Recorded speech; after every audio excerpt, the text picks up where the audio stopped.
오늘 이 데살로니가 교회에 대해서 말씀을 드리고자 합니다.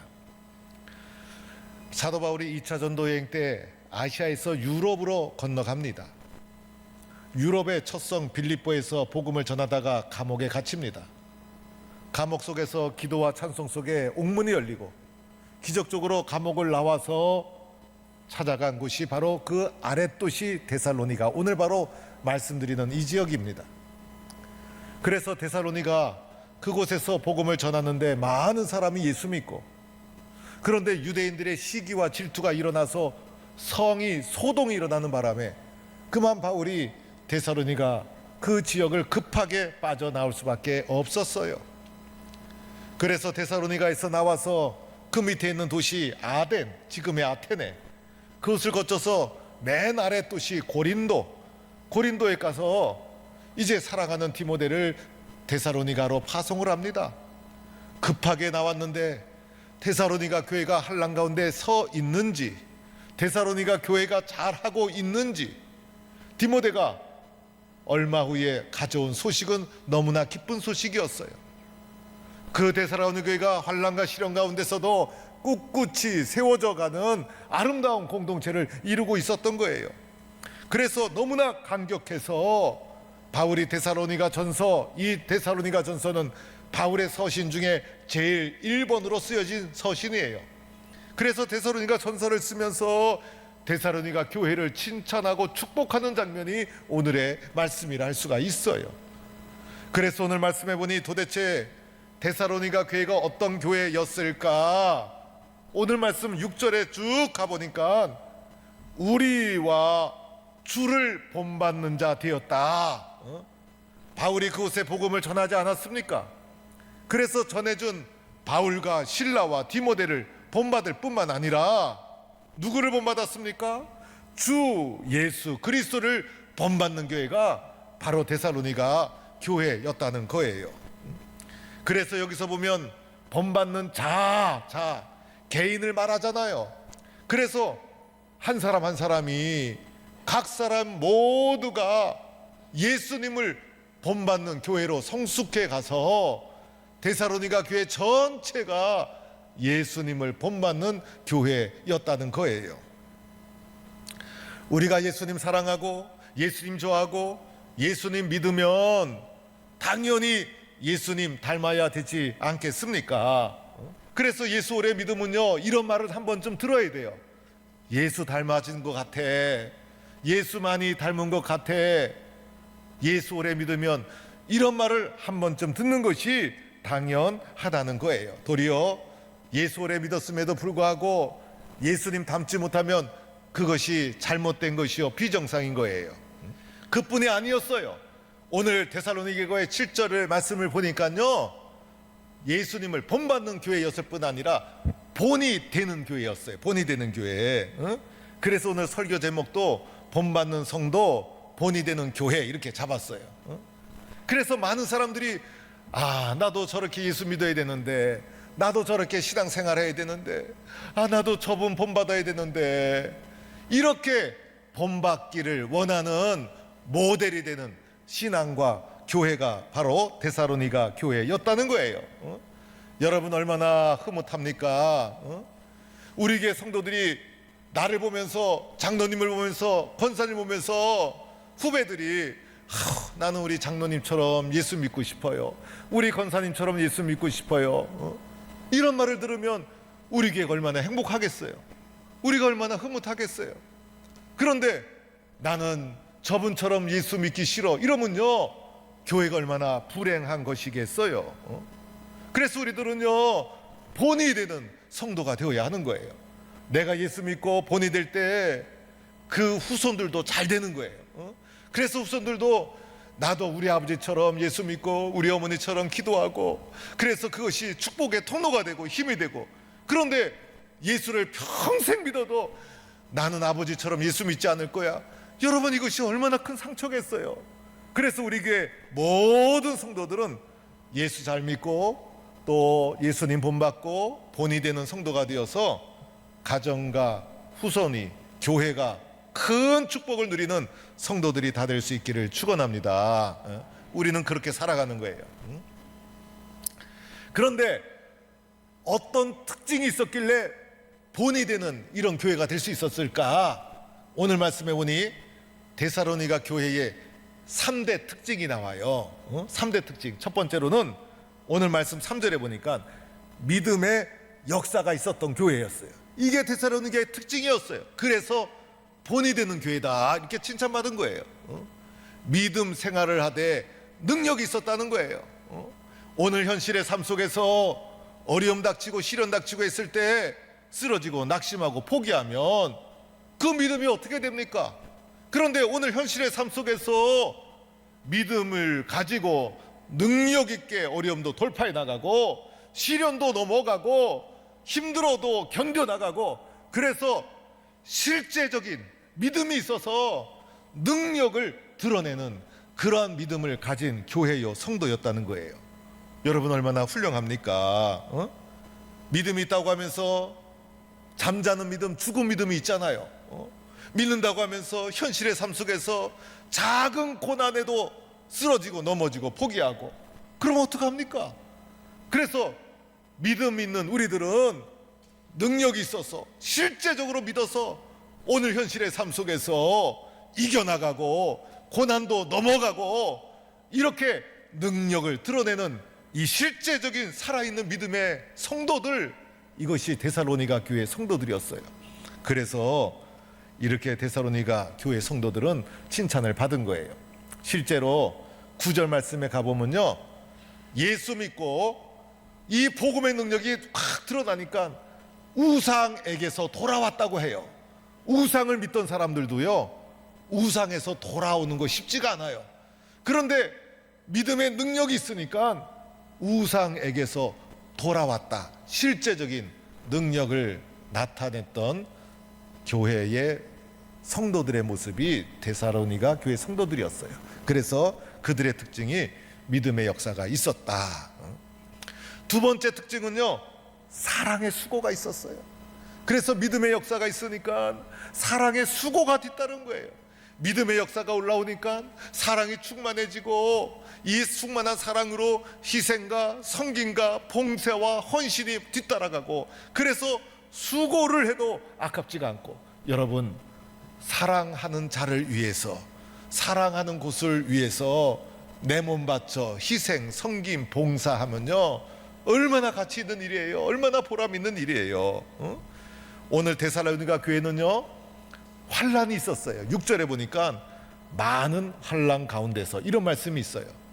여러 환란이 있었지만은 그 환란 가운데서도 기쁨이 이게 약해지지 않고 사랑이 충만하게 올라와서 사랑의 수고를 아끼지 않아서 교회가 든든하게 세워져 갔다는 것이에요.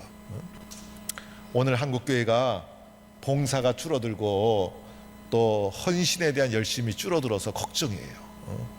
우리 교회는 그러지 않는 교회인 줄로 믿습니다. 그래서 어느 교회는요 점심시간 때 봉사자가 없어서 식당에다가 컵라면을 쫙 놓고 그냥 뜨거운 물만 이렇게 받도록 해서 컵라면으로 교회 식사를 대신 하는 교회가 있다는 거예요, 세상에. 여러분 이게 상상이 갑니까? 제가 미국에 갔다가 이민교회, 한인교회를 가보니까 이게 예배를 드리고 나서 식사를 하는데 얼마나 정성껏 식사를 나누는지 몰라요. 원래 교회 식사는 제가 신방을 가도 성도들이 과거에는 손수 정성껏 목회자와 주의종을 대접을 했어요. 그러면서 목사님 죄송해요, 더 잘해드려야 되는데, 나중에는 이제 집에서 안 하고 바깥에서 대접을 해요. 바깥에서 대접을 하면 목사님 대접을 직접 해드려야 되는데 미안합니다, 이런 마음이 우리 한국교회 성도들의 마음이었어요. 그래서 한인교회 가보니까 얼마나 정성껏 차려놓는지 보니까요 외롭잖아요. 그래서 그 식탁 교제가 한인교회의 중요한 문화예요. 그래서 예배 드릴 때는요 막 졸기도 하고 또 억지로 앉아 있고 그러는데, 식탁 나눌 때 가보니까 다 눈이 초롱초롱 해가지고 얼마나 동력 있게 활기차게 나누는지, 야, 교회의 힘이 여기서 나오는구나. 하여튼 배가 뜨뜻해야 열심도 나오는 것 같아요. 네.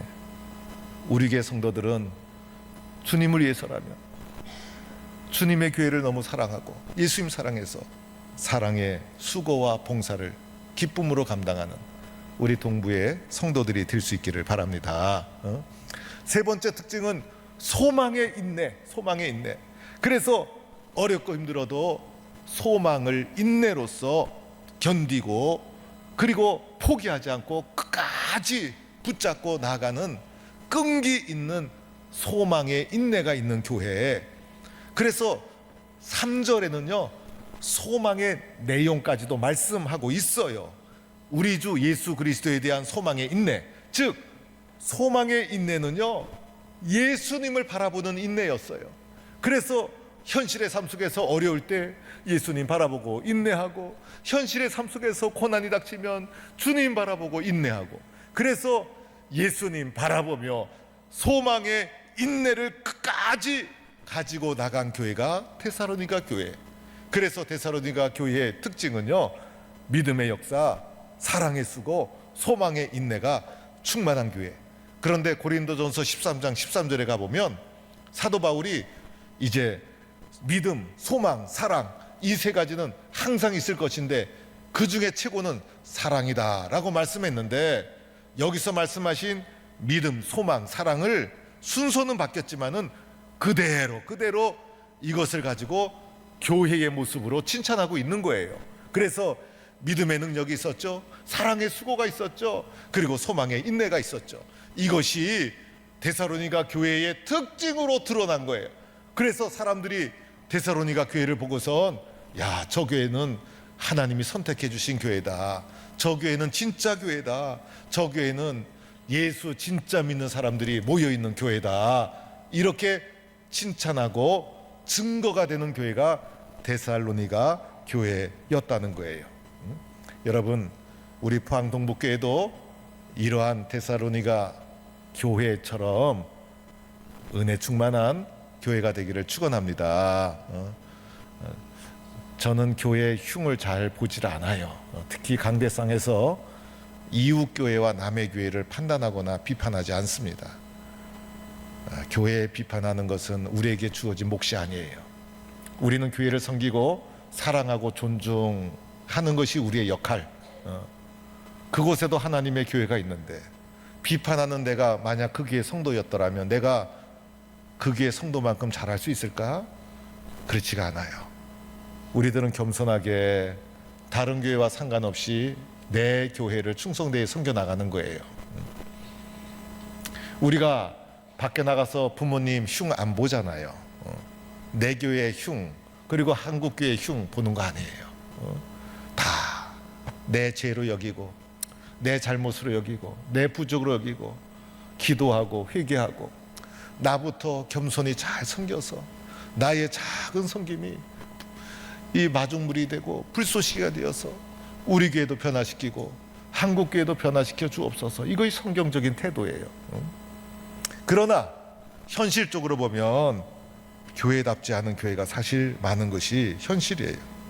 그러나 우리 동북교회 성도들은 성경을 보고 성경 속에 나오는 교회 모습, 믿음의 역사, 사랑의 수고, 소망의 인내를 가지고 우리 동북교회를 아름다운 교회로 함께 만들어가는 성도가 되기를 축원합니다. 내가 좋은 교회를 하고 싶지만은 믿음의 역사, 사랑의 수고, 소망의 인내를 가진 교회와 성도가 되고 싶지만은 어떻게 데살로니가 교회가 이렇게 되었을까? 무슨 특별한 특징이 없었을까? 그래서 제가 말씀을 묵상하다 보니 이러한 교회가 된 이유가 있었어요. 이런 교회가 된, 여러분 이것을 여러분이 기억하셔야 돼요. 이런 교회가 된 근본적인 이유가 있었어요. 이렇게 훌륭한 교회가 된 근본적인 이유는요, 딱 하나, 복음에 대한 자세 때문이었어요. 말씀을 듣는 자세, 복음에 대한 태도, 하나님에 대한 나의 믿음의 자세, 예수 그리스도의 복음을 내 개인이 내적으로 마음으로 어떤 자세와 태도로 말씀을 받고 있느냐에 의해서 교회가 결정이 되더라는 거예요. 신앙의 모습이 결정되더라는 거예요. 그래서 도대체 데살로니가 교회 성도들이 말씀과 복음을 어떻게 받아들였길래 이렇게 훌륭한 교회를 이룰 수 있을까? 그 태도를 관찰해 보았어요. 오늘 본문에 나와요. 첫 번째로 데살로니가 교회 성도들은요, 말씀을 받을 때, 복음을 받을 때 능력으로 받았어요. 오늘 5절 말씀에 나오죠. 능력으로 받았어요. 이 말씀은 하나님의 능력이 있다, 이 복음에는 능력이 있다라고 실제적으로 믿었던 거예요. 그래서 말씀대로 순종하고 말씀대로 살았던 거예요.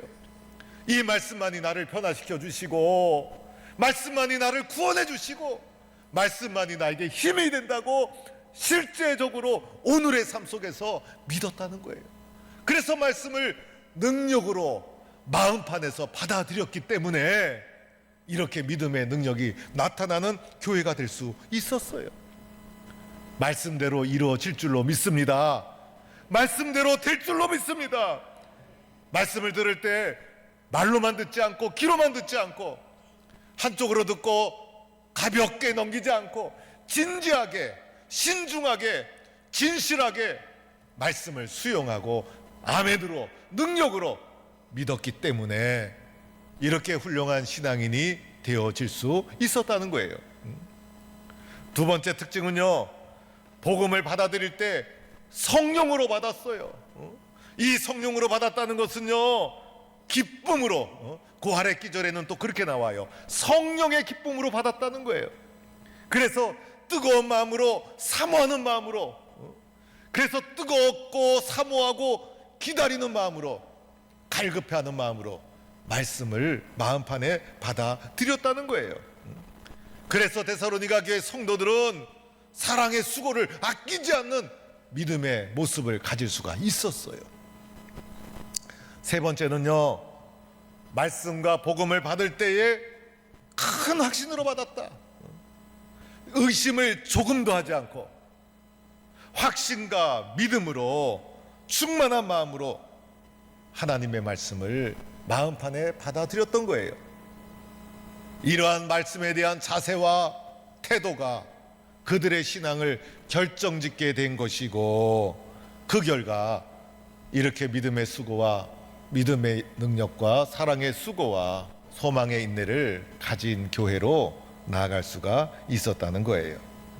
무디 목사님은 1800년도에 미국 영적 침체기에 미국의 교회와 사회를 영적으로 일으킨 아주 위대한 목사입니다. 저는 무디 목사님에 대해서 크게 잘 모르다가 시카고에 있는 무디 목사님 박물관을 가보고선 제가 생각한 것 이상으로 엄청난 영향력과 업적을 이룬 목사님이 바로 무디 목사님이셨어요. 근데 이 무디 목사님이 교회를 개척하고 이제 목회를 시작을 했어요. 그런데 교인들이 하나둘 떠나가기 시작하고 아무리 열심히 해도 교회가 부흥되지 않는 거예요. 교회를 잘 키우고 싶지 않은 목사가 어디 있겠어요. 나중에는요, 불과 18명의 성도만 남았다는 거예요. 18명의 성도가 남았을 때 무디 목사님이 절망하고 좌절하면서, 하나님, 어떻게 목회를 해야 됩니까? 목회 잘하고 싶은데 이 목회가 이렇게 안 됩니까? 왜 이렇게 성도들은 떠나갑니까? 내가 이 길을 걸어가는 것이 맞습니까? 하나님 앞에 기도했다는 거예요. 무디 목사님은요, 정상적인 교육을 받지 않은 목사님이셨어요. 구두 닦기 소년이었는데 친구의 전도로 예배당을 딱 나왔는데, 교회학교 선생님이 구두 닦기 소년이었던 때가 묻은 그 무디 어린이를 다 예수님의 사랑으로 안아주었어요. 구두 닦기 할 정도로 가정 사랑 못 받고 자랐던 무디 목사님, 선생님을 통해서 예수님의 사랑을 만나게 되고 교회에서 성장하고 꿈을 키워서 목사가 되었어요. 정상적인 교육을 받지 못하다 보니 말도 어눌하고 그리고 세련된 용어도 잘 사용하지 못하고, 그래서 설교할 때마다 가마력이 떨어지고 목회가 되지 않는 거예요. 하나님 앞에 기도하자. 기도하는 중에 성령 충만을 경험해요. 하나님의 음성을 듣게 되고 깨닫는 것이 있었어요. 그래서 무디 목사님이 이렇게 작정을 했어요.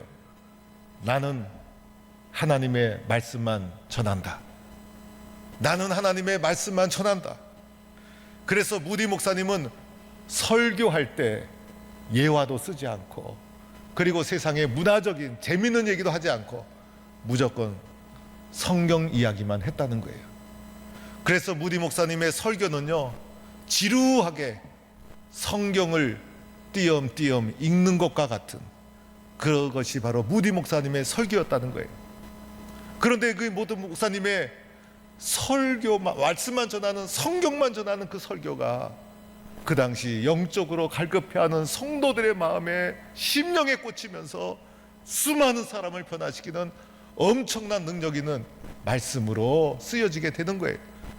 그래서 지금도 시카고에 가면 무디 성경학교가 있어요. 그래서 오직 성경만 전한다. 오직 하나님의 말씀만 전한다. 그래서 그 말씀이 듣는 자의 마음에 역사해서 놀라운 능력이 일어나게 되었다는 거예요. 오늘 나는 하나님의 말씀을 어떻게 받고 있는가? 나는 오늘도 하나님의 말씀을 어떠한 믿음으로 붙잡고 있는가?